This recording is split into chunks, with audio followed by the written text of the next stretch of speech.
ওইখানে আমাদের কতদিন থাকতে হবে বলেন তো, হিসাব আছে নাকি? হয়তো লক্ষ লক্ষ বছর পার হয়ে যাবে, এরপরেও কবর জগতের একদিন অবসান ঘটবে, কবর জগৎ একদিন শেষ হয়ে যাবে। নতুন এক জগতের দিকে আমাদেরকে রওনা হতে হবে। আল্লাহ তাআলা কোরআনুল কারীমের মধ্যে বলেন, ওয়ানুফিখা ফিস সূরি ফাসাইকা মান ফিস সামাওয়াতি ওয়া মান ফিল আরদ সুম্মা নুফিখা ফীহি উখরা ফাইযা হুম কিয়ামুন ইয়ানদুরুন। আল্লাহ রাব্বুল আলামিনের আদেশে ইসরাফিল আলাইহিস সালাম সিংহায় ফুৎকার দিবে। প্রথমবার সিংহায় ফুৎকার দেওয়ার পর এত আওয়াজ হবে, ফাসাইকা মান ফিস সামাওয়াতি ওয়া মান ফিল আরদ, আসমান জমিন এই দুইটার মাঝে যা আছে সব অজ্ঞান হয়ে যাবে, মৃত্যু ঘটে যাবে তাদের। এরপরে দীর্ঘকাল পর আল্লাহ তাআলার আদেশে ইসরাফিল আলাইহিস সালাম আরেকটা সিংহায় ফুৎকার দিবে।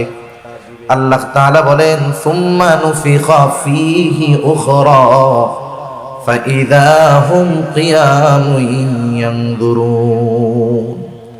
অতঃপর যখন দ্বিতীয় ফুৎকার দেওয়া হবে, মানুষেরা যে যেখানে মৃত্যুবরণ করেছিল, যাকে যেখানে দাফন করা হয়েছিল, প্রত্যেকে প্রত্যেকের অবস্থান থেকে উঠে দাঁড়িয়ে যাবে। সুবহানাল্লাহ।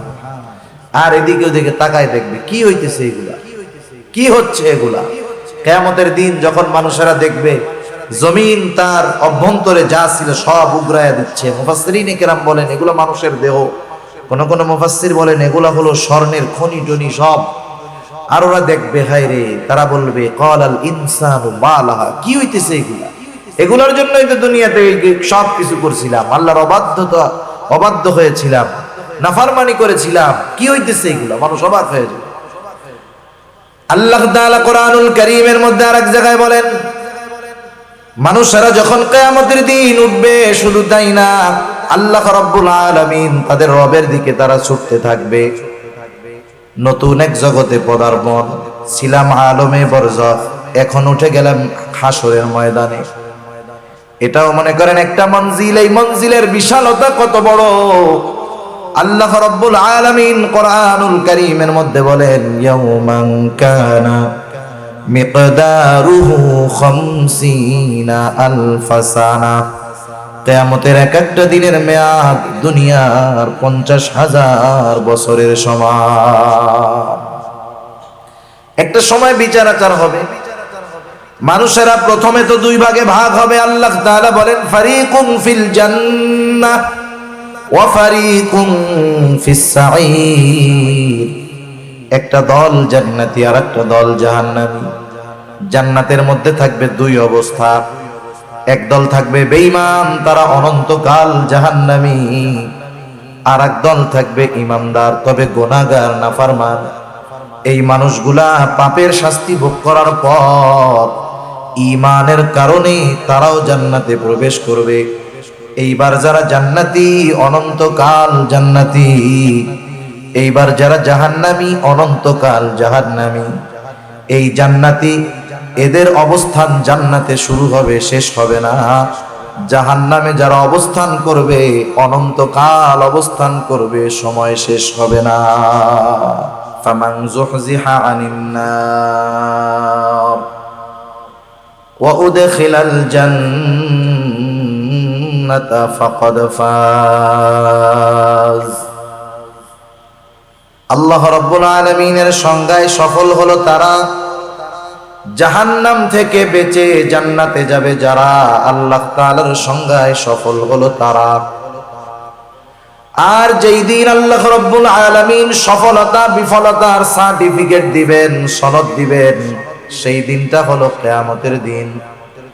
একটু আগেই আল্লাহ রাব্বুল আলামিন বলেন, ওয়া ইন্নামা তুওয়াফাউনা উজুরাকুম ইয়াওমাল কিয়ামাহ ফামান যুহজিহা আনিন নার ওয়া উদখিলাল জান্নাতা ফাকাদ ফাজ।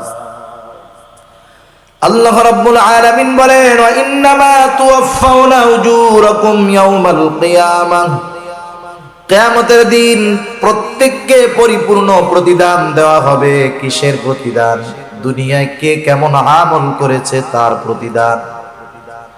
যেমন আমাদের দুনিয়ার মধ্যে স্কুল, কলেজ, ভার্সিটি, মাদ্রাসার মধ্যে পরীক্ষা হয় কি হয় না? অবশ্যই পরীক্ষা আগে, ফলাফল তারপরে। অনুরূপভাবে কিয়ামতের দিবসটা হলো ফলাফল ঘোষণার জায়গা, পরীক্ষার জায়গা নয়। তাহলে পরীক্ষার জায়গা কোথায়? পরীক্ষার জায়গা হলো এই দুনিয়া। দুনিয়া হলো পরীক্ষার হল, আর পরকাল হলো ফলাফলের দিবস, প্রতিদান দিবস। পরীক্ষার হলে সময় কম। একজন পরীক্ষার হলে ঢুকলে একটা বিষয়ে কয় ঘন্টা সময়? সর্বোচ্চ 3 ঘন্টা সময়, ঠিক না? কিন্তু যদি এই 3 ঘন্টা সময় ওই ছাত্র কাজে লাগাতে ব্যর্থ হয়, 3 ঘন্টা সময় যদি কাজে লাগাতে ব্যর্থ হয়, তাহলে তার ব্যর্থতা থাকে সারা জীবন, ঠিক কিনা বলেন? আবার কোন ব্যক্তি যদি পরীক্ষার হলের অল্প সময় কাজে লাগাতে পারে, তাহলে তার সফলতা হয় দীর্ঘদিন ব্যাপী, অনেক দিন ব্যাপী। এই জন্য দুনিয়া হলো পরীক্ষার জায়গা।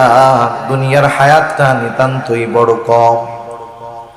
কত কম, কত কম! কারণ দুনিয়া আমাদের কিন্তু শেষ আবাসস্থল নয়, আমাদের শেষ মঞ্জিল, শেষ আবাসস্থল হলো জান্নাত। আল্লাহ তাআলা কবুল করুক, সবাই বলি আমিন। আমরা আল্লাহ তাআলার কাছে এই ব্যাপারে আশা রাখি যে ইনশাআল্লাহ আমাদের সবার শেষ মঞ্জিল, শেষ ঘাঁটি হবে জান্নাত। সবাই তো আর যাবে না, তারপরেও আশা রাখি। কারণ আল ঈমানু বাইনাল খাউফি ওয়ার রাজা, আশা এবং ভয়ের মাঝে ঈমান। আশার ব্যাপারে আল্লাহ তাআলার নিকটে সর্বোচ্চ আশা রাখা চাই, আবার ভয়ের ব্যাপারেও সর্বোচ্চ ভীত হওয়া চাই। হযরত ওমর রাদিয়াল্লাহু তাআলা আনহু বলতেন, আমি তো আল্লাহ তাআলার কাছে এত পরিমাণ আশা রাখি যে তাম দুনিয়ার সব মানুষ যদি জাহান্নামী হয়, একজন মানুষ যদি জান্নাতি হয়, আমি আশা করি আমি ওমর হব সেই একজন ব্যক্তি। সুবহানাল্লাহ। আবার এতটা ভীত আমি যে তাম দুনিয়ার মানুষ যদি জান্নাতি হয় আর একজন মানুষ যদি জাহান্নামী হয়, আমি ভয় পাই যে হতে পারে ওই একজন ব্যক্তি হব আমি ওমর। আল্লাহ তাআলার ব্যাপারে সর্বোচ্চ আশা রাখা চাই, কারণ আল্লাহ তাআলার ব্যাপারে আমাদের ধারণা যেমন, আমাদের ব্যাপারে আল্লাহ তাআলার ব্যবহার হবে তেমন। সেজন্য আমাদের শেষ মঞ্জিল হলো জান্নাত। কিন্তু এই শেষ মঞ্জিলে যাওয়ার আগে আমরা অনেকগুলা মঞ্জিল, অনেকগুলা ঘাটি অতিক্রম করি, অনেকগুলা ঘাটি। প্রথমত, দুনিয়াতে আমাদের কোনো অস্তিত্ব ছিল না। একটা সময় তো মানুষ বলতেই কোনো কিছু ছিল না। আল্লাহ রাব্বুল আলামিন হযরত আদম আলাইহিস সালামকে সৃষ্টি করেছেন মাটি দিয়ে। আমাদের মূল সৃষ্টি হলো হযরত আদম আলাইহিস সালাম থেকে। আল্লাহর নবী বলেন, আল্লাহ তাআলা আদম আলাইহিস সালামের পৃষ্ঠদেশ তথা পিঠ থেকে আমাদের সবার রূহ একত্রে এক সময় সৃষ্টি করেছেন। আল্লাহ তাআলা আদম আলাইহিস সালাম থেকে আমাদের রূহ সৃষ্টি করেছেন। তাহলে বোঝা গেল এখন আছি দুনিয়ার জগৎ। দুনিয়ার জগতে আসার আগে আমরা আরেকটা জগতে ছিলাম, সেই জগৎটা হলো রূহের জগৎ। বলেন তো, রূহের জগতে আমরা সবাই ছিলাম, কোনো সন্দেহ আছে নাকি? কিন্তু রূহের জগতে আমাদের অবস্থান কাল কত বছর ছিল, এর হিসাব আমাদের কারো জানা আছে নাকি? হয়তো লক্ষ লক্ষ বছর আমরা রূহের জগতে ছিলাম। একটা সময় আল্লাহ তাআলা মা বাবার মাধ্যমে আমাদেরকে দুনিয়ায় পাঠাইছে। আল্লাহ রাব্বুল আলামিন যখন মায়ের গর্ভে 120 দিন পর ওই তুচ্ছ এক ফোঁটা নাপাক পানি একটা মৃত মাংসের টুকরায় প্রস্তুত হয়ে যায়, 120 দিন পর আল্লাহ তাআলার আদেশে ফেরেশতারা হাজির হয়ে যায়। মায়ের পেটের মধ্যে আমি আপনি ছিলাম মৃত। এজন্য আল্লাহ তাআলা কোরআনুল কারীমের মধ্যে আগেই বলছেন মরার কথা, আল্লাযী খালাকাল মাউতা ওয়াল হায়াতা লিয়াবলুয়াকুম আইয়ুকুম আহসানু আমালা। এই জায়গায় আল্লাহ তাআলা আগে বলছেন কি আল্লাযী খালাকাল মাউতা, যিনি আগে মৌত সৃষ্টি করেছেন। তার মানে দুনিয়ায় প্রাণ পাওয়ার আগে আমরা মৃত ছিলাম, মায়ের পেটে কি ছিলাম? মরা মরা। ফেরেশতারা আল্লাহ তাআলার আদেশে 120 দিন পর এসে আমি আপনি ছিলাম মৃত একটা মাংসের টুকরা, ওই মাংসের টুকরার মধ্যে আল্লাহ তাআলার আদেশে রূহ ফুঁকে দিল, রূহ, প্রাণ। কত কুদরত! ওই দিন শুধু প্রাণ ফুঁকে দিছে, রূহ দিয়েছে এমনটা নয়, এই মাংসের বডির সাথে ওই রূহটা কতদিন থাকবে সেই দিন সেটাও নির্ধারিত হয়ে যায়। কতদিন এই দেহের সাথে রূহ থাকবে সেটা মায়ের পেটের মধ্যে থাকতেই লেখা হয়ে গেছে। এই যে বোতলটা দেখেন না, বোতল, এরকম বোতল, প্যাকেট, চিপসের প্যাকেট লেখা জিনিস থাকে না, কি লেখা থাকে? এই যে লেখা 1 নম্বরে মূল্য, এরপরে লেখা আছে উৎপাদনের তারিখ, আর একটা আছে মেয়াদ। উৎপাদনের তারিখ হলো এই বোতলটা যেদিন পানি ভরা হয়েছে ক্যাপ লাগাই দিছে, সাথে সাথে লেখা আছে মেয়াদ, মানে এই পানিটা কতদিন খাওয়া যাবে। এখন বলেন, মেয়াদ উত্তীর্ণ পানি 3 মাস আগে মেয়াদ উত্তীর্ণ হয়ে গেছে, এই পানি যদি আপনার কাছে নিয়ে দিয়া বলি হাদিয়া আপনারে আমি খাওয়াই দিই, খান, নষ্ট হয়েছে না না হয়েছে আল্লাহ ভালো জানে, কিন্তু যখন দেখবেন যে মেয়াদ শেষ খাবেন। অনুরূপ ভাবে বোতলের গায়ে যেমন উৎপাদনের তারিখ তথা ওর জন্ম তারিখ আর ওর মৃত্যু তারিখ লেখা আছে, অনুরূপ ভাবে আমার আপনার সাথেও মৃত্যু তারিখ লেখা আছে। বোতলের গায়ের মেয়াদটা দেখা যায়, কিন্তু আমার আপনার মেয়াদ কতদিন দেখাও যায় না, জানাও যায় না। কিন্তু একটা নির্দিষ্ট সময় কিন্তু আছে, কিন্তু আমাদের অজানা, জানা নাই। ওই সময়টা যখন আসবে, নির্দিষ্ট সময়টা যখন হাজির হবে, 1 মুহূর্ত বেশি আমি দুনিয়ায় থাকতে পারবো না, 1 মুহূর্ত আগেও মালাকুল মউত আমার কাছে আসবে না। শুধু তাই না, আমরা মনে করি মানুষ মৃত্যুর কারণ হলো সুস্থতা অসুস্থতা, বিষয়টা এমন না। সমাজে তো অনেক মানুষ দেখা যায় 30 বছর ধরে ঘরে পড়ে আছে, কথাও বলতে পারে না, বিছানায় প্রস্রাব পায়খানা, ভারী খাবারও খায় না, শুধু স্যালাইন পানি খেয়ে বেঁচে আছে 30 বছর। আছে না এরকম? অনেক আছে। আবার একজন সুস্থ মানুষ রাতের বেলায় সুস্থ অবস্থায় ঘুমাতে গেছে, ঘুম থেকে আর জাগে নাই, শেষ। সেজন্য আল্লাহ তাআলা বলেন ফাইদা জাআ আজালুহুম লা ইস্তাখিরুনা সাআতাও ওয়া লা ইস্তাকদিমুন। একেবারে যথা সময়ে আমাদের মেয়াদ যখন ফুরায় যাবে, মালাকুল মউত হাজির হবে, 1 মুহূর্ত আগেও আসবে না, 1 মুহূর্ত বিলম্ব হবে না। কতদিন দুনিয়ার বুকে ওই মাংসের টুকরার সাথে রূহটা থাকবে, আল্লাহ তাআলার আদেশে মায়ের পেটের মধ্যেই ওটা ফিক্সড হয়ে যায়। কেউ তো এমন হয় মায়ের গর্ভে থাকতেই মৃত অবস্থায় দুনিয়ায় আসে, কেউ বা দুনিয়ায় ভূমিষ্ঠ হওয়ার পরে মারা যায়, কেউ 2 বছর, 10 বছর, 15, 20, 50, 60, 70, 80 বছর, 100 বছর বাঁচে এমন লোকের সংখ্যা কম। তাহলে দেখেন রূহের জগতে আমরা কত বছর ছিলাম হিসাব নাই, লক্ষ লক্ষ বছর। দুনিয়ার জগতে কত বছর? গড় আয়ু হলো 65 থেকে 70 বছর মাত্র। এরপরে যেই দিন আমার মেয়াদ শেষ হয়ে যাবে, মালাকুল মউত আমার দেহ থেকে রূহটাকে ছিনিয়ে নিয়ে যাবে। আমাদের এলাকায় মানুষ মারা যাওয়ার পর মাইকিং করা হয়, ঘোষণা করা হয়, অমুক এলাকার অমুক আজ বিকাল 5 ঘটিকার সময় ইন্তেকাল করিয়াছে, আগামী দিন সকাল 8টায় ঈদগাহ ময়দানে তার জানাজা হবে। এরকম ঘোষণা করে না? কি বলে? বলে ইন্তেকাল করিয়াছে। ইন্তেকাল শব্দের অর্থ হলো স্থানান্তরিত হওয়া। এক জায়গায় ছিল আর এক জায়গায় গেছে, তার মানে আব্দুর রহিম শেষ হয়ে যায় নাই। আব্দুর রহিম এতকাল দুনিয়ার জগতে ছিল, স্থানান্তরিত হয়ে নতুন এক জগতে পদার্পণ করেছে, যেই জগতের নাম হলো আলমে বারজাখ। কবর জগতে গেছে, নতুন এক জগতে গেছে। তোমাদের মধ্যে আপনাদের বাজারে দেখবেন এক বিল্ডিং এ অনেক দিন অগ্রণী ব্যাংক আছে, এইবার ব্যাংক ওই বিল্ডিং চেঞ্জ করে আরেক জায়গায় গেছে, এবার ওইখানে লেখা থাকে ব্যাংক স্থানান্তর করা হয়েছে। ব্যাংক চলে যায় নাই, স্থানান্তর করা হয়েছে। এখানে ছিল আরেক জায়গায় নেওয়া হয়েছে। আমরা ছিলাম দুনিয়ার জগতে, যেতে হবে নতুন এক জগতে, এটার নাম হলো আলমে বরজখ, সোজা কথায় কবর জগৎ। ওইখানে আমাদের কতদিন থাকতে হবে বলেন তো, হিসাব আছে নাকি? হয়তো লক্ষ লক্ষ বছর পার হয়ে যাবে, এরপরেও কবর জগতের একদিন অবসান ঘটবে, কবর জগৎ একদিন শেষ হয়ে যাবে। নতুন এক জগতের দিকে আমাদেরকে রওনা হতে হবে। আল্লাহ তাআলা কোরআনুল কারীমের মধ্যে বলেন, ওয়ানুফিখা ফিস সূরি ফাসাইকা মান ফিস সামাওয়াতি ওয়া মান ফিল আরদ সুম্মা নুফিখা ফীহি উখরা ফাইযা হুম কিয়ামুন ইয়ানদুরুন। আল্লাহ রাব্বুল আলামিনের আদেশে ইসরাফিল আলাইহিস সালাম সিংহায় ফুৎকার দিবে। প্রথমবার সিংহায় ফুৎকার দেওয়ার পর এত আওয়াজ হবে, ফাসাইকা মান ফিস সামাওয়াতি ওয়া মান ফিল আরদ, আসমান জমিন এই দুইটার মাঝে যা আছে সব অজ্ঞান হয়ে যাবে, মৃত্যু ঘটে যাবে তাদের।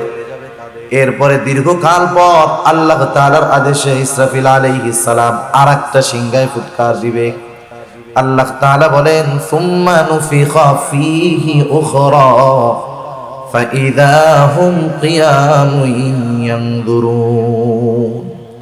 অতঃপর যখন দ্বিতীয় ফুৎকার দেওয়া হবে, মানুষেরা যে যেখানে মৃত্যুবরণ করেছিল, যাকে যেখানে দাফন করা হয়েছিল, প্রত্যেকে প্রত্যেকের অবস্থান থেকে উঠে দাঁড়িয়ে যাবে। সুবহানাল্লাহ। আর এদিকে ওদিকে তাকায় দেখবে কি হইতেছে, এগুলা কি হচ্ছে, এগুলা কিয়ামতের দিন যখন মানুষেরা দেখবে জমিন তার অভ্যন্তরে যা ছিল সব উগরায়া দিচ্ছে। মুফাসসিরিনে কেরাম বলেন এগুলো মানুষের দেহ, কোন কোন মুফাসসির বলেন এগুলা হলো স্বর্ণের খনি টনি সব। আর ওরা দেখবে, হায় রে, তারা বলবে ক্বালাল ইনসানু মা লাহা, কি হইতেছে এগুলা? এগুলোর জন্যই তো দুনিয়াতে সব কিছু করছিলাম, আল্লাহর অবাধ্য হয়েছিলাম, নাফরমানি করেছিলাম, কি হইতেছে এগুলা? মানুষ অবাক হয়ে যায়। আল্লাহ তাআলা কোরআনুল কারীমের মধ্যে আরেক জায়গায় বলেন, মানুষেরা যখন কিয়ামতের দিন উঠবে, শুধু তাই না, আল্লাহ রাব্বুল আলামিন তাদের রবের দিকে তারা ছুটতে থাকবে। নতুন এক জগতে পদার্পণ, ছিলাম আলমে বরজখ, এখন উঠে গেলাম হাসরের ময়দানে। এটাও মনে করেন একটা মঞ্জিল। এই মঞ্জিলের বিশালতা কত বড়! আল্লাহ রাব্বুল আলামিন কোরআনুল কারীমের মধ্যে বলেন, ইয়াউমান কানা মিকদারুহু 50 আলফা সানা, কিয়ামতের এক একটা দিনের মেয়াদ দুনিয়ার 50,000 বছরের সমান।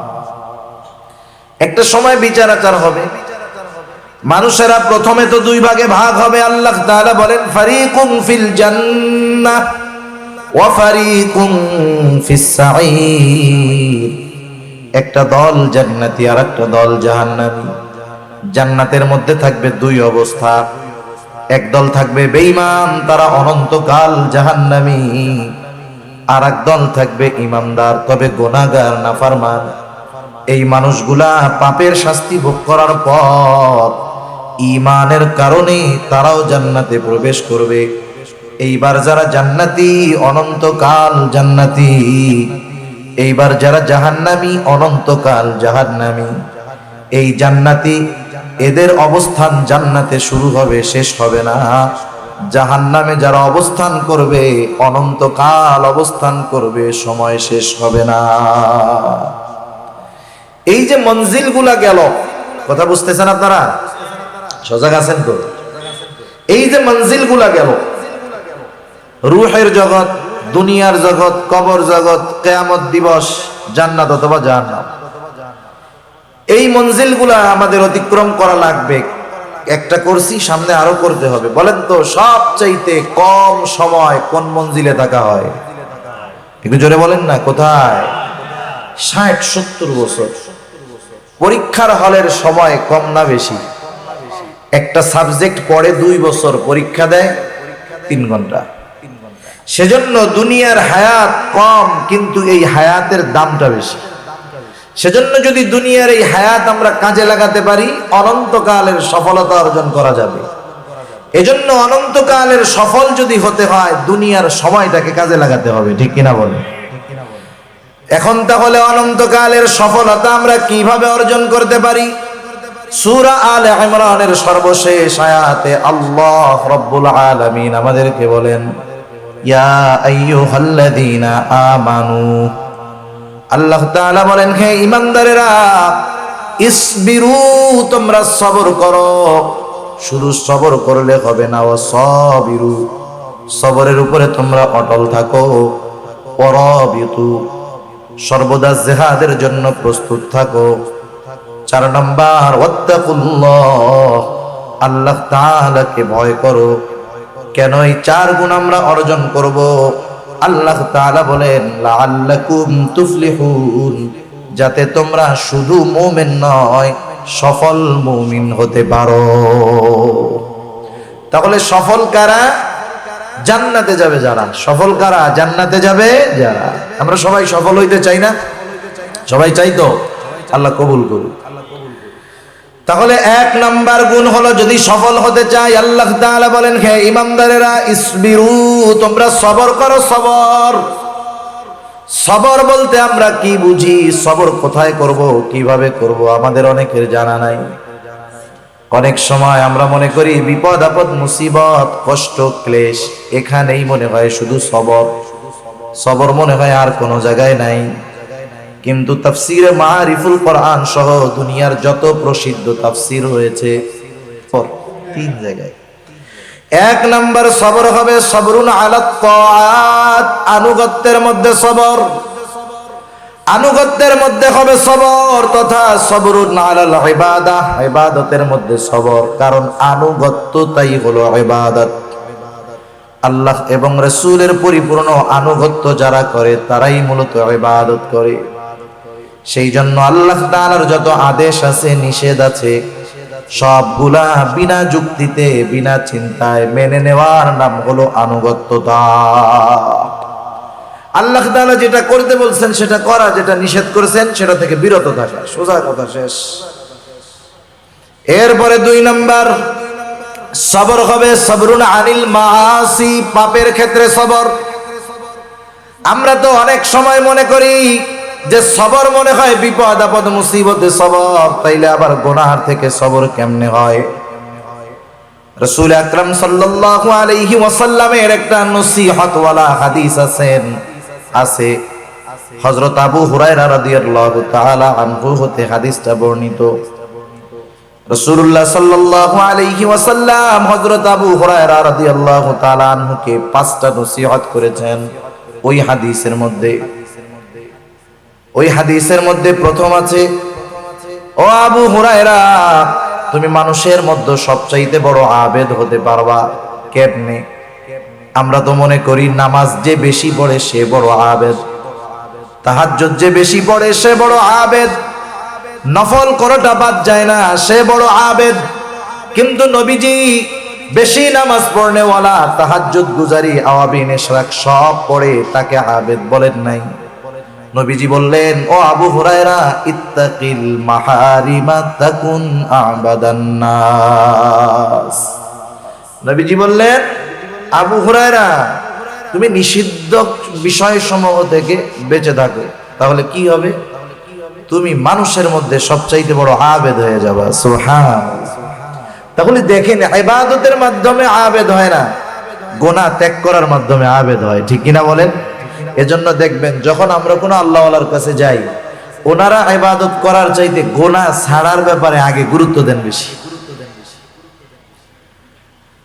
রাসূল আকরাম সাল্লাল্লাহু আলাইহি ওয়াসাল্লাম একদিন ফজরের নামাজের সময় মসজিদে নববীর মধ্যে বসে আছেন। সব সাহাবারা নামাজের জন্য উপস্থিত। রাসূল আকরাম সাল্লাল্লাহু আলাইহি ওয়াসাল্লাম হঠাৎ করে বলতেছে, শোনো, এখন যেই ব্যক্তি দরজা দিয়ে প্রবেশ করবে সে জান্নাতি। নবীজির জবান দিয়ে বের হয়েছে সে জান্নাতি, কোনো সন্দেহ নাই। সবার নজর দরজার দিকে, কোন আল্লাহর বান্দা এখন দরজা দিয়ে ঢুকে, সৌভাগ্যবান ব্যক্তি, সবাই দেখতে চায়। সবাই তাকায় দেখে এক আল্লাহর বান্দা ঢুকছে, ওযু করছে, বোঝা যায় এখনো দাড়ি ভেজা পানি পড়তেছে, বাম হাতের মধ্যে জুতা। আল্লাহর বান্দা ভেতরে ঢুকলেন, প্রথম দিন গেল, আবার পরের দিন আল্লাহর নবী বলতেছে, এখন যেই ব্যক্তি দরজা দিয়ে ঢুকবে সে জান্নাতি। সবার নজর দরজার দিকে, কে সেই সৌভাগ্যবান ব্যক্তি? এবার তাকায় দেখে বিগত দিন যেই ব্যক্তি দরজা দিয়ে ঢুকেছিল আজকেও সে ঢুকছে। আগের দিন যেমন ওযু করছে দাড়ি থেকে পানি পড়তেছে, আজকেও দাড়ি থেকে পানি পড়ে। দ্বিতীয় দিন চলে গেল, তৃতীয় দিন আবার নবীজি বলতেছেন, শোনো, এখন যেই ব্যক্তি দরওয়াজা দিয়ে ঢুকবে সে জান্নাতি। সবার নজর আবার দরজার দিকে। তাকায় দেখে বিগত 2 দিন যেই ব্যক্তি ঢুকেছে যেই অবস্থায় ছিল আজকেও সেই অবস্থা। দাড়ি দিয়ে পানি পড়তেছে, মানে মাত্র ওযু করছে একটু আগে, বা হাতের মধ্যে জুতা ঢুকছে। একটা বর্ণনায় ওই ব্যক্তির নাম আসছে, আর এক বর্ণনায় আসে নাই। মুসনাদে আহমদের মধ্যে আর এক বর্ণনায় আসছে যেই ব্যক্তি ঢুকছে ওনার নাম হলো হযরতে সাদ রাদিয়াল্লাহু তাআলা। এক ব্যক্তির ব্যাপারে যখন বিশ্বনবীজির পর পর 3 দিন একই ঘোষণা, এই লোকটা জান্নাতি, কোনো সন্দেহ নাই, ঠিক কিনা বল? একজন সাহাবী আব্দুল্লাহ ইবনে আমর ইবনুল আস রাদিয়াল্লাহু তাআলা, উনি চিন্তা করলেন কোন স্পেশাল আমলের কারণে নবীজি পর পর 3 দিন তার ব্যাপারে এমন ঘোষণা দিলেন। নবীজি তো নিজে দেন নাই, নিশ্চয়ই আসমানের মালিকের পক্ষ থেকে ইশারা আছে।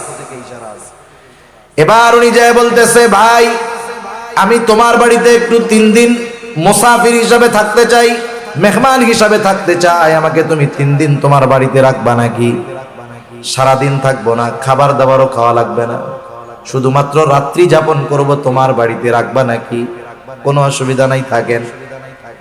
আগের আমলে মেহমানদারিটা সহজ ছিল, ঝামেলা ছিল না। এখন আমি যদি এক জায়গার মেহমান হই, আমি চিন্তা করি আমারে 5 পদের না খাওয়াইলে বদনাম, ঠিক না? আগের আমলে এমন হইতো, একজন গেছে এক বাড়িতে মেহমান হইয়া, বাড়ি কিছুই নাই, কিছুই নাই, মেহমান গেছে ফেরাইয়া দেয় নাই।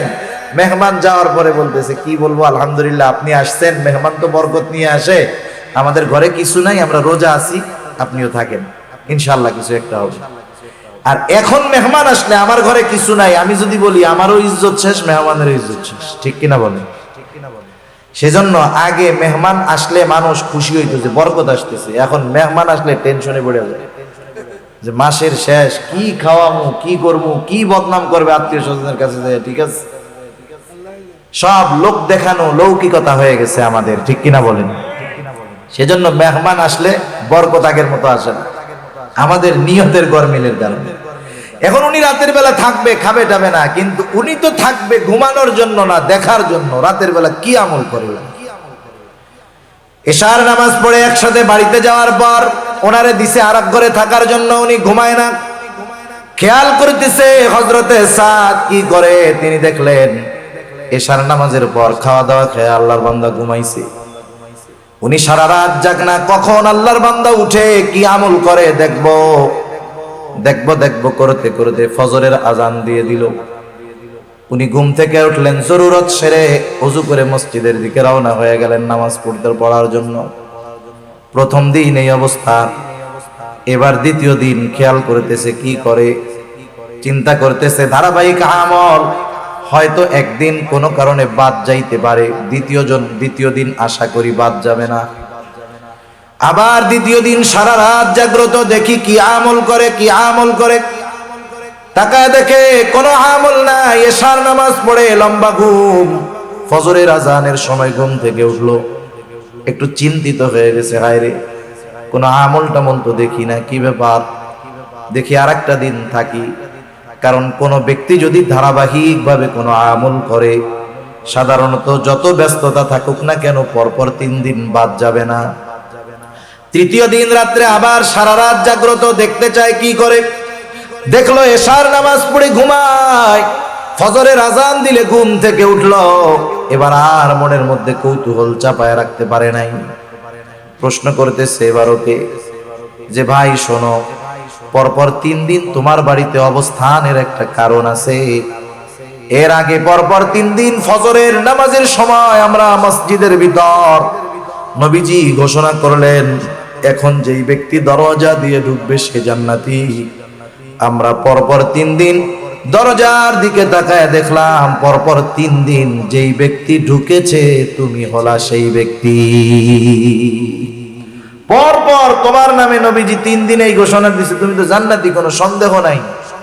কিন্তু এই 3 দিন রাত্রে তোমার বাড়িতে ছিলাম তোমার আমল দেখার জন্য, কিছুই তো পাইলাম না। কি করলা একটু কও তো। হযরতে সাদ রাদিয়াল্লাহু তাআলা আনহু বলেন, নবীজি যদি আমার ব্যাপারে এমন ঘোষণা দিয়ে থাকেন তো আলহামদুলিল্লাহ, আল্লাহর কৃতজ্ঞতা প্রকাশ করি। তুমি যে উদ্দেশ্য আসছো, আমার এমন কোনো আমল নাই। আমি কি করি শোনো, এশার নামাজ পড়ে রাতে ঘুমাতে যাই। যখন আমি ঘুমাতে যাই, আমাকে যারা কষ্ট দিয়েছে আমি তাদেরকে মাফ করে দেই, ক্ষমা করে দেই। কারো অন্তরের মধ্যে যদি হিংসা বিদ্বেষ কারো ব্যাপারে থাকে, আমি সব দূর করে জাড়া দিয়ে ঘুমায় যাই। মনটাকে পরিষ্কার করে আমি ঘুমাতে যাই, এতটুকু করি, এর চেয়ে আর বেশি কিছু না। এইবার আব্দুল্লাহ ইবনে আমর ইবনুল আস রাদিয়াল্লাহু তাআলা আনহু বলেন, তুমি যে রাতের বেলা অন্তরকে পাক সাফ করে ঘুমাও, এর জন্যই তোমার এই ফজিলত। দেখছেন, সামান্য বিষয়, এই সামান্য বিষয় ত্যাগ করছে, বড় আবেদ হয়ে গেছে। সেজন্য গোনাহ ছাড়লেই বড় আবেদ হওয়া যায়, আর গোনার থেকে সবর করতে পারলে বড় আবেদ হওয়া সম্ভব। ঠিক কিনা বলেন? আর গোনাহ সামনে আসতেই পারে, গোনাহ সামনে আসলে চিন্তা করতে হবে, চোখ দিয়ে গোনাহ করব, চোখ তো আমার বন্ধু না, চোখ তো দুশ্মন। হাত দিয়ে গোনাহ করব, হাত তো আমার বন্ধু না, হাত তো আমার দুশ্মন। কারণ এরা কিয়ামতের দিন আল্লাহ তাআলা এদের জবান খুলে দিবে, আর ওরা সেই দিন সব কথা বলে দিবে আমার কথা। কান দিয়ে আমি গোনাহ শুনতেছি, গান শুনতেছি, কান আমার দুশ্মন, কিয়ামতের দিন ওরা বলে দিবে। আমি যখন প্রত্যেকটা গোনাহ সামনে আসলে এই চিন্তাটা শুধু করব যে আমার আল্লাহ দেখতেছে, 2 কাঁধের ফেরেশতা দেখতেছে, যা কথা বলতেছি আর এক ফেরেশতা রেকর্ড করতেছে। এই হাত পা অঙ্গ প্রত্যঙ্গগুলো আমার গোনার সাক্ষী হচ্ছে, জমিন সাক্ষী হচ্ছে, সময় সাক্ষী হচ্ছে। কোথায় যাব আমি? এই চিন্তা বারবার বারবার করলে এক সময় গোনাহ করার সময় চিন্তা আসবে যে না, এটা আর করা যাবে না। যে গোনাহ আমি করতেছি, যেটা দেখতেছি, আমি একা দেখি না, এই ফেরেশতারাও দেখে। ঠিক কিনা? আল্লাহ তাআলা দেখে। যা আমি শুনি এগুলো আল্লাহ তাআলা শোনেন, তাহলে আমি কোথায় যাব? কোনো জায়গায় আমার যাইয়া গুনাহ করার উপায় নাই। এই চিন্তা যখন ভেতরে আমি আস্তে আস্তে ঢুকাবো, তখন গুনার থেকে আমি সবর করতে পারবো, বেঁচে থাকতে পারবো। 3 নাম্বার সবর হলো সবরুন আলাল মাসায়েব, বিপদ আপদ মুসিবতের ক্ষেত্রে সবর। বিপদ আপদ মুসিবত দুনিয়াতে আসবে, এটা স্বাভাবিক, সেই কথাই আল্লাহ তাআলা জানায় দিলেন।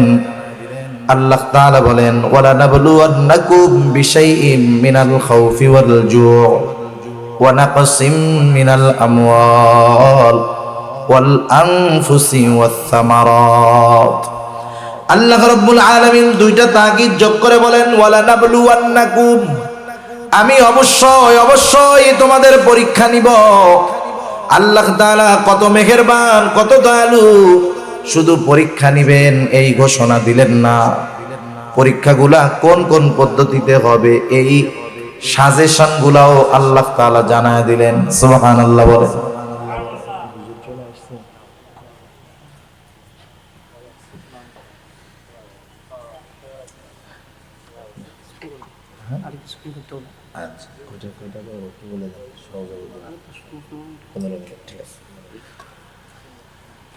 আল্লাহ তাআলা কত মেহেরবান, শুধু যদি বলতেন আমি পরীক্ষা নিব, কিছু বলার ছিল, করার ছিল, আমাদের কিছু করার বা বলার ছিল, বলেন ছিল না। কিন্তু পরীক্ষাগুলা কিভাবে নেবেন আল্লাহ তাআলা বলে দিলেন। যেমন দেখেন, পরীক্ষার আগে ছাত্ররা ওস্তাদদের কাছে যায়, স্কুলেও যায়, মাদ্রাসায়ও যায়।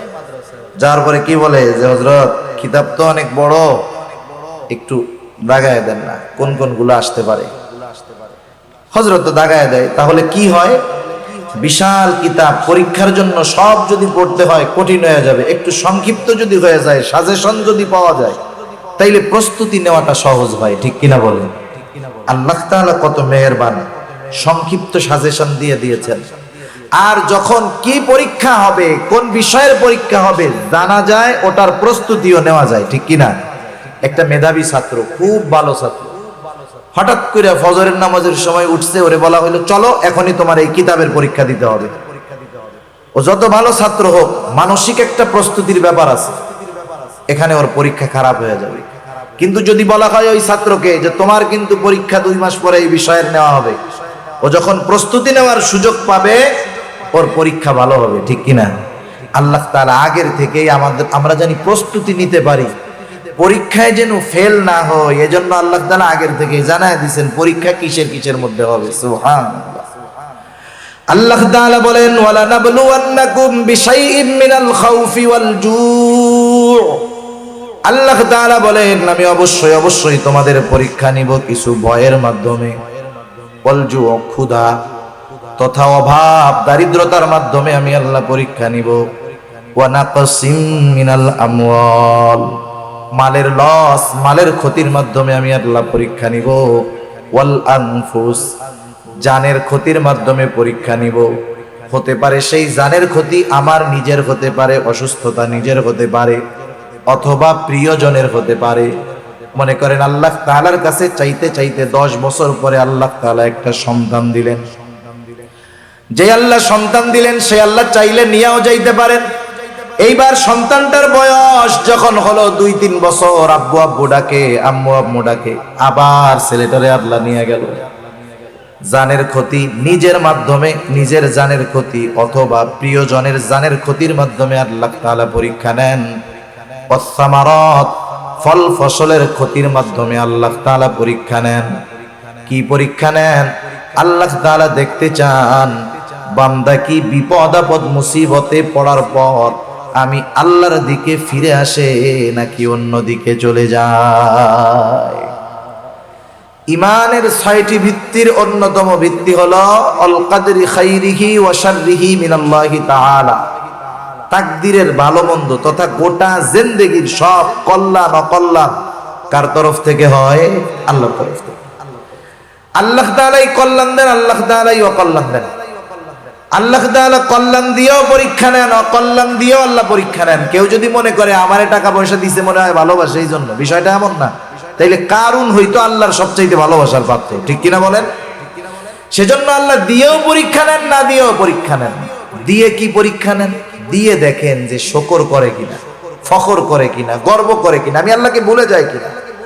না দিয়ে পরীক্ষা নেন যে অভাবে পড়া সে অবৈধ পথে যায় কিনা, আমি আল্লাহকে ভুলে যাই কিনা, আমি আল্লাহকে দোষারোপ করে কিনা। এজন্য আল্লাহ তাআলা যে কত মেহেরবান, বিপদ দিবেন নিজে জানায়া দিলেন, আবার তিনিই বলেন যে বিপদে পড়লে কি করবা আমি আল্লাহ তোমাদেরকে বলে দিতেছি। সুবহানাল্লাহ। 2 আয়াত আগে আল্লাহ তাআলা বলেন আল্লাযীনা ইযা আসাবাতহুম মুসিবা ক্বালু, আল্লাহ রাব্বুল আলামিন 2 আয়াত আগে বলেন ইয়া আইয়ুহাল্লাযীনা আমানুস্তাঈনু বিস-সাবরি ওয়াস-সালাহ ইন্নাল্লাহা মা'আস-সাবিরিন। আল্লাহ তাআলা বলেন হে ঈমানদারেরা ইস্তাঈনু, তার মানে বোঝা গেল ঈমানদারদের উপরে পরীক্ষা আসবে, ঠিক কিনা বলেন? আল্লাহ তাআলা কিন্তু বলেন না ইয়া আইয়ুহান নাস, আল্লাহ তাআলা বলছেন ইয়া আইয়ুহাল্লাযীনা আমানু, হে ঈমানদারেরা। বিপদ আপদ মুসিবত আসবে, কি করব? আল্লাহ তাআলা বলেন ইস্তাঈনু, আমি আল্লাহ তাআলার কাছে সাহায্য চাও। আল্লাহ তাআলা বলেন বিস-সাবরি ওয়াস-সালাহ, সবর এবং সালাতের মাধ্যমে সাহায্য চাও। যেই মুমিন বিপদ আপদ মুসিবতে সবর এবং সালাত, ধৈর্য এবং নামাজের মাধ্যমে আল্লাহর কাছে সাহায্য চায়, এই মুমিন কিন্তু সাধারণ মুমিন না। কারণ এর পরপরই আল্লাহ তাআলা বলেন ইন্নাল্লাহা মা'আস-সাবিরিন। প্রথমে ডাক দিয়েছেন মুমিন বলে, ডাক দেওয়ার সময় কি বলছে? ইয়া আইয়ুহাল্লাযীনা আমানু। এরপরে বলছে ইমানদারেরা সাহায্য চাও সবর এবং সালাতের মাধ্যমে। এরপরে আল্লাহ তাআলা এইটা বলেন নাই যে ইন্নাল্লাহা মা'আল মুমিনিন, এটা বলেন নাই। তার মানে আল্লাহ তাআলা বললেন যেই মুমিন সবর এবং সালাতের মাধ্যমে সাহায্য চায় সে সাধারণ মুমিন না, সে সবের মুমিন। সুবহানাল্লাহ। আল্লাহ উপাধি দিয়ে এবার ডাকছে, স্পেশাল উপাধি দিয়ে যে সবের মুমিন। সেজন্য বিপদ আপদ আসবে, আসলে সাহায্য চাইতে হবে কার কাছে? এখন আমরা যে সবের মুমিন হইতে পারলাম কি পারলাম না, এর একটা প্রাথমিক পরিচয় আল্লাহ তাআলা দিয়ে দিয়েছেন। প্রত্যেকটা জিনিসের পরিচয় আছে না? মনে করেন রাস্তা দিয়ে চলতেছেন, কাদার মধ্যে মুরব্বীরা চলে আসছে, এরপরে কথা বলো বেয়াদবি, অল্প সময় কাদার মধ্যে চলতেছেন, হাঁটতেছেন, মাঝে মধ্যে পড়ে যায় না মানুষ? পড়ে গেলে কি কয়? কেউ কয় ওরে বাপরে, ওরে মারে। কেউ কেউ যে যে দরবারে মহব্বত করে সেই দরবারের বাবার নাম ধরে ডাকে, ঠিক না? সব জায়গাতে সবকিছু বলা যায় না। অনেকে আবার কি বলে, ওরে মা, ওরে বাবা, গেছি রে। ওই যে কেউ কেউ আছে শিয়া টাইপের, ওরা কয় ইয়া আলী গেছি রে। আবার কেউ কেউ বলে ও আল্লাহ। সবাই কি ও আল্লাহ বলে নাকি? আপনাদের ছোট ছোট বাচ্চা আছে, 2-3 বছরের বাচ্চা, 2 বছরের বাচ্চা, আপনি ওর বাপ, আপনি ওরে নিয়ে দোকানে গেছেন, বাড়ির বাইরে গেছেন। এই বাচ্চা যদি আপনার কোলেই কান্না শুরু করে, বলেন তো কাকে আগে ডাকবে? মা, মা, মা। ওই বাচ্চা যদি মার কোলে কান্না করে তাও আগে ডাকে মা, কারণ মার সাথে তার অন্তরের এমন এক কানেকশন, কষ্ট পাইলেই মা করে ডাকা শুরু করে, কারণ তার অন্তরের সবচাইতে কাছে তখন থাকে মা। আর স্বাভাবিক বিষয়টা এমন, মানুষ যখন বিপদ আপদ মুসিবত কষ্ট ক্লেশের মধ্যে পড়ে, সর্বপ্রথম তার কথাই স্মরণ হয়, তাকেই মনে হয় যাকে সে সবচাইতে বেশি ভালোবাসে। এজন্য আল্লাহ রাব্বুল আলামিন বলেন, ওয়ালা নাবলুওয়ান্নাকুম বিশাইইম মিনাল খাউফি ওয়াল জু' ওয়া নাকসিম মিনাল আমওয়ালি ওয়াল আনফুসি ওয়াত থামারাত ওয়া বাশশিরিস সাবিরিন। পরীক্ষা নিব আমি ওইগুলার মাধ্যমে, আর আপনি সুসংবাদ জানায় দেন যেই মানুষগুলা সবের, বিপদ আপদ মুসিবতে আল্লাহ তাআলার কাছে ওই 2 পদ্ধতি অবলম্বন যারা করে তারাই সবের। আল্লাহ তাআলা বলেন বাশশিরিস সাবিরিন, ধৈর্যশীলদেরকে আপনি সুসংবাদ জানায় দেন। এরপরে আল্লাহ তাআলা একটু পরিচয় দিচ্ছে ধৈর্যশীল কারা। আল্লাহ তাআলা বলেন সুসংবাদ জানায় দেন ওই সমস্ত ধৈর্যশীলদেরকে যারা আল্লাযীনা ইযা আসাবাতহুম মুসিবা ক্বালু ইন্না লিল্লাহি ওয়া ইন্না ইলাইহি রাজিউন। তাদের উপরে যখন কোনো বিপদ আপদ মুসিবত আসে, আল্লাযীনা ইযা আসাবাতহুম মুসিবা, বিপদ আপদ মুসিবত আসলে কি করে? তারা বলে ইন্না লিল্লাহ, নিশ্চয়ই আমরা কার জন্য? আবার তার কাছেই আমরা ফিরে যাব। আমাদের গ্রাম অঞ্চলের মানুষ অনেকে বুঝেন, মনে করেন কেউ যদি জুতা হারাইছে বা একটু কষ্ট হয়েছে, ও যদি একটু জোরে বলে ইন্না লিল্লাহ, কানে কানে আইসা বলি কাকা মরছে কেনা, ওরা মনে করে যে মানুষ মরলেই মনে হয় শুধু এই দোয়াটা পড়তে হয়। না না, এটা সব বিপদ আপদ, ছোট বড় সব বিপদে এটা পড়তে হবে। একটা হাদিস বিলা শেষ করে দেব, সহিহ মুসলিমের মধ্যে আসছে, রাসূল আকরাম সাল্লাল্লাহু আলাইহি ওয়াসাল্লাম একটা দোয়া আমাদেরকে শিখাইয়া দিয়েছেন। আজীব এক দোয়া। দোয়া তো আমরা কিছু হাদিস থেকে শিখি, কিছু কোরআন থেকে শিখি, কিছু দোয়া শুধু কোরআন থেকে, কিছু দোয়া শুধু হাদিস থেকে। এমন এক দোয়া নবীজি শিখাইয়া দিলেন, যার এক অংশ শিখাইয়া দিয়েছেন আল্লাহ, আর এক অংশ শিখিয়ে দিয়েছেন মুহাম্মদুর রাসূলুল্লাহ সাল্লাল্লাহু আলাইহি ওয়াসাল্লাম। রাসূল আকরাম সাল্লাল্লাহু আলাইহি ওয়াসাল্লাম বলেন, যখন কেউ বিপদ আপদ মুসিবতে পড়বে সে বলবে ইন্না লিল্লাহি ওয়া ইন্না ইলাইহি রাজিউন, নিশ্চয় আমরা আল্লাহর জন্যই, নিশ্চয় আমরা আবার তার দিকেই প্রবর্তন করব, ফিরে যাব। এতটুকু বলবে। এরপর পর বলবে আল্লাহুম্মা আজুরনি ফি মুসিবাতি ওয়া আখলিফ লি খায়রাম মিনহা। এর সাথে সাথে বলবে আল্লাহুম্মা আজুরনি ফি মুসিবাতি, আয় আল্লাহ আমি যেই বিপদে পড়েছি এই বিপদের প্রতিদান আমাকে দেন, এই বিপদ থেকে আমাকে উদ্ধার করেন। শুধু উদ্ধার করবেন, ছোটখাটো প্রতিদান দিবেন তা নয়। ওয়া আখলিফ লি খায়রাম মিনহা, এই মুসিবত এই বিপদের মাধ্যমে আমি যা হারিয়েছি তার চাইতে উত্তম আপনি আমাকে ফিরিয়ে দেন। নবীজি এরপরে বলেন যে এই দোয়াটা পড়বে বিপদ আপদ মুসিবতের সময়, সে বিপদের মাধ্যমে যা হারাইছে তার চাইতে উত্তমটা আল্লাহ তাআলা তাকে দিয়ে দিবে। সুবহানাল্লাহ। তবে একটু শর্ত আছে। শর্ত হলো, আর এক হাদিসে আল্লাহ নবী বলেন সবর হলো বিপদের প্রথমে, কিন্তু আমরা সবর করি কোন সময়? যখন নিজেরা আর কুলায় পারি না, ঠিক না? মনে করেন আমি বাজারে যাইতেছি, একজন বাজারে যাচ্ছে, পকেটে 1000 টাকার নোট নিয়ে হঠাৎ করে রাস্তার মধ্যে পড়ে গেছে। বাজারে যেয়ে পকেট টকেট টুকায় দেখে টাকা নাই, কি করবে? দাঁড়ায় থাকবে না আসবে পিছনে? 15-20 বার রাউন্ড দেওয়ার পরে যখন দেখবে টাকা পায় না, তখন কি বলবে জানেন? সদকা করে দিলাম টাকাটা, আল্লাহ সদকা করে দিলাম, ঠিক না? এই মুহূর্তে আরেকজন বলতেছে, কাকা আপনি কিছু খুঁজতেছেন? হ্যাঁ খুঁজি রে বাপ, আমার 1000 টাকা হারাই গেছে। এই তো 1000 টাকা। এখন বলেন এই লোক কি করবে? একটু আগে কি কইছি? সদকা করে দিলাম। এখন পিছন দিয়ে বলতেছি এই যে টাকা, এ লোক কি করবে বলেন তো? তখন আর আল্লাহকে সদকা করছিল এটা আর মনে থাকবে না। তা যাই হোক, বিপদ আপদ মুসিবত যখন একবারে আমরা যখন না পারি তখন আল্লাহর উপরে নিয়ে যাই। কিন্তু উচিত হলো প্রথম থেকেই আল্লাহর উপরে ভরসা করা, শরীয় সমর্থিত পন্থায় চেষ্টা করা। কিন্তু ওই চেষ্টা যে আমার সফলতা আনতে পারবে তা না, বরং সফলতা দিবেন কে? আল্লাহ তাআলা। যেমন 1 মিনিট আর শেষ করে দিই। হাসপাতালে যখন কোনো রোগী অসুস্থ থাকে, অনেক সময় আপনাদের কাছে আমাদের কাছে দোয়া চাই, বলে হুজুর আমার আব্বার অমুক দিন অপারেশন, একটু দোয়া করেন আল্লাহ তাআলা জানি অপারেশনটা সাকসেসফুল করে। অথবা রোগী ডাক্তার অপারেশন থিয়েটারে অপারেশন চলতেছে, দোয়া চাই কি কইরা?